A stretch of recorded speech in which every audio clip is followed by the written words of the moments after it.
Let this set in the fridge for like 20 minutes, and then I do bake it again. There's a lot of in and out of the oven with this recipe. Okay. So again, 325, depending on your oven, like 15, 20 minutes. Okay. So. Quick question about the cookie crumbles. Once the cookie crumbles are made, how long do they stay good for, you think? Quite a while. If they're like airtight, a couple weeks at room temperature, and if you're worried about, or if you're traveling or whatever, you're not going to get to them for a while, I would just put them in the freezer. Oh, that's great. And they'll be fine for like months. Perfect. So pantry for a couple weeks or in the freezer. Oh, that's so exciting. Now we're going to make the filling. Great. I'm going to set up a double boiler. So again, our best friend butter.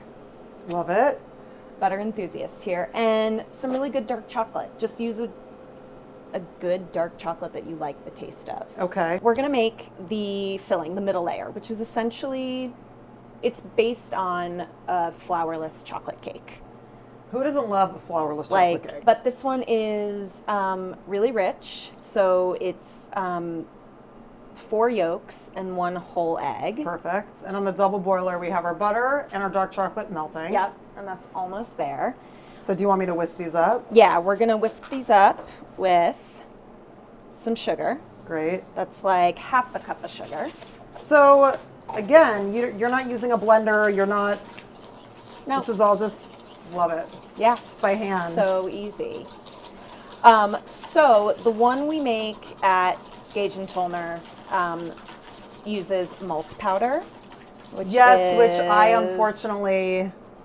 Malt is it's barley technically, and wheat. Yeah, it's technically not gluten-free. But I love malt powder. It's like one of my favorite kind of secret ingredients. So I'm going to add a tablespoon of malt, but if you want to make this gluten-free, leave it out. Great. Add some vanilla extract. You could even add like a shot of your favorite booze. You could do, it's really good with like amaretto, frangelico, things like that. Oh, yeah. And also because this is sweet side of sourdough, the one in the book, we add also some sourdough starter. Ooh. If you don't want to add sourdough to it, you don't have sourdough, the substitution, because you need just a little bit of binder in there, is tablespoon of cornstarch. Oh, perfect. Yeah. Great. With some kosher salt. So that is your swap. This is like the fun part. And just whisk it all in there. Oh my gosh, this looks so beautiful. And it's just This smells incredible. It's like chocolate silk. So we have our baked crust. So our baked crust, and you can do the crust ahead of time. You could do it like the day before. Okay, so we love a make ahead. We love a make ahead. So we can bake the crust and then you pop it in the fridge? Yeah, or wrap it up and leave it at room temp. That's totally fine. Great. Look at how beautiful this is like my favorite thing to do. It's the best. Look at this. So Talk gorgeous. about zen. This is like, I feel like it's very relaxing. Oh my God, it's so relaxing. And then, I don't know if you have your like favorite, you have your favorite tools. I do. Like, I have all my favorite tools. This is one of my tools. favorite tools, the offset spatula. Offset spatula? Yeah. And you just Great. go right around, smooth it out. Oh my gosh, this is beautiful. Yeah. Okay, so this is going to go into the oven. Depending on your oven, it's, about 25 minutes. Okay. Yeah. At work, our ovens are like crazy powerful, so it's like only 15 minutes here. Oh, but wow. at home, it's probably closer to 20, 25. You'll see that it's set. Like if you touch it and it's not gooey, you're good to go. Perfect. So for the top of this, it's a So we're making the ganache now. milk chocolate ganache. Ganache is one of those things that is like, Yes, can you explain for us at home? Yes. Because I think we all have an idea of what the ganache is, but why do you like it? What exactly is it? so ganache is something that I think like everybody should learn how to make because it's very impressive and it feels very like luxurious and fancy. But It definitely is like literally elevated. It looks elevated. So freaking easy. Chocolate, added a little salt, always. Heavy cream that I just brought up to a boil. And you want it to be boiling on Yeah. your, okay. Just pour it over. It already smells amazing. I want to just like bathe in this. So then, and then we're just going to stir it. You and just stir start it to up. stir. And the chocolate is just going to melt into it. So we don't have to use a double boiler for the ganache. No. Wow. No. This really is such an easy recipe, but it's so elegant and elevated. Yeah.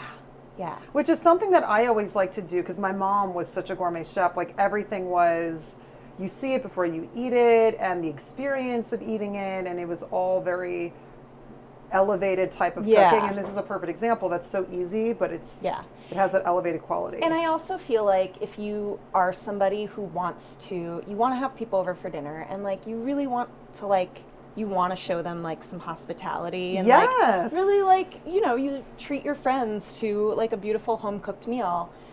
You also, and like, I know this is like your whole thing, like you want things to be like prepped and set. So you can actually enjoy the meal with them. Enjoy the time. And then they don't feel awkward about like you being in the kitchen. So great thing about this is like, it does need to set in the fridge for a while. So you can make this the day before.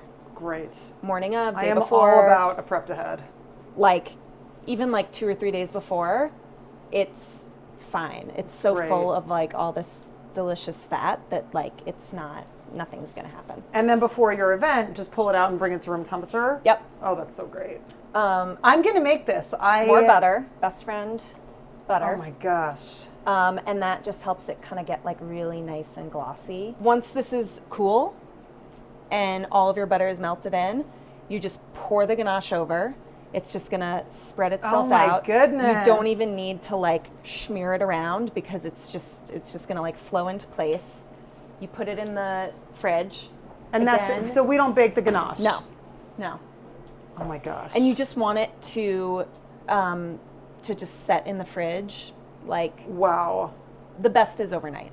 And so we put this on. Do you want to do like a thin layer? Do you pour all of this on? All of it. You pour all this on, so it'll be like a thick layer. It's gonna be nice. Whoa. And then you'll see you get these 3 layers of the dessert. And then so you have the visual of this like beautiful 3-layer dessert, but then eating it, that experience of smooth ganache, dense, like flourless chocolate cake, and then crunchy cookie on the bottom. Yes, this is a blowtorch, and Caroline's going to show us what we're doing with it. Okay, so now, if you don't have a blowtorch, it's okay. You can still make this, but who doesn't love using a blowtorch? Who doesn't love using a blowtorch? You also like this is like the big professional, big professional boy.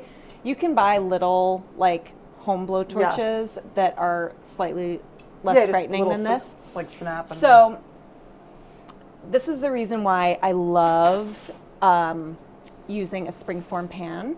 So I'm just going to release the side of it, but not pull it, just release it. Oh, okay.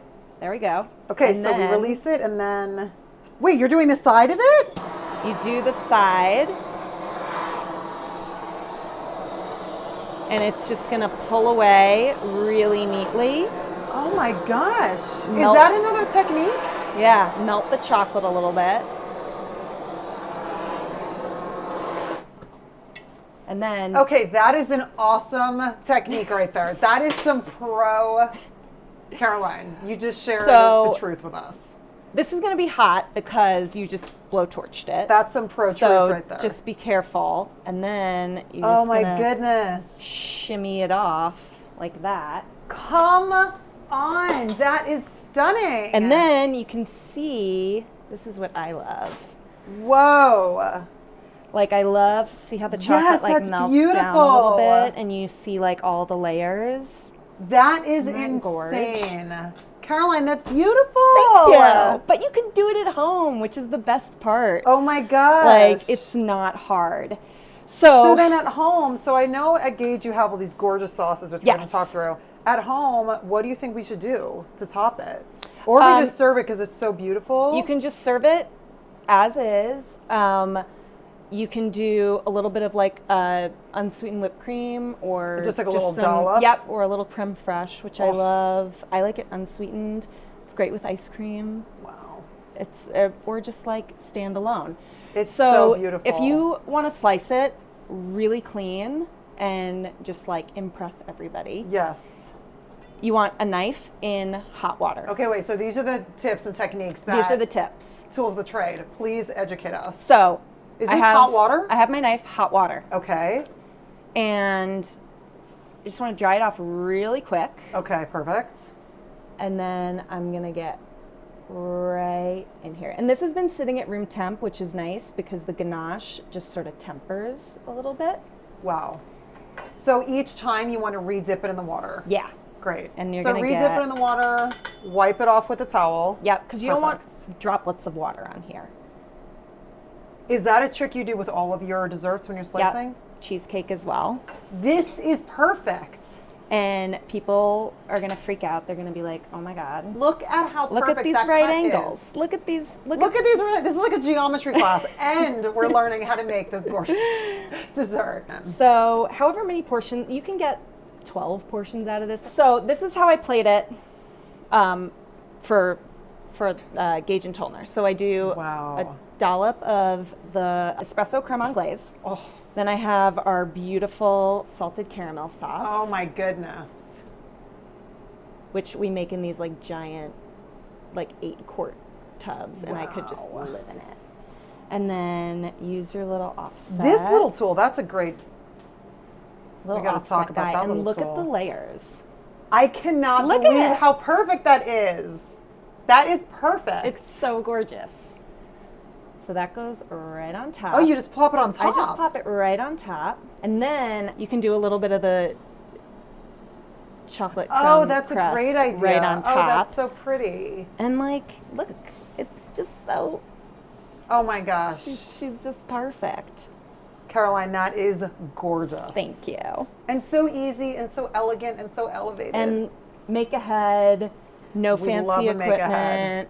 Like, you have to make it ahead. It's better if you make it ahead. Oh, it's beautiful. Yeah. Should we taste it? Yes. So now, what do you think is the best? Like, I want to get like a little bit of everything. So I want to get, Oh my gosh. and I want to get like a little bit of the sauce. Okay, so now I'm going to get my bite. Oh my God.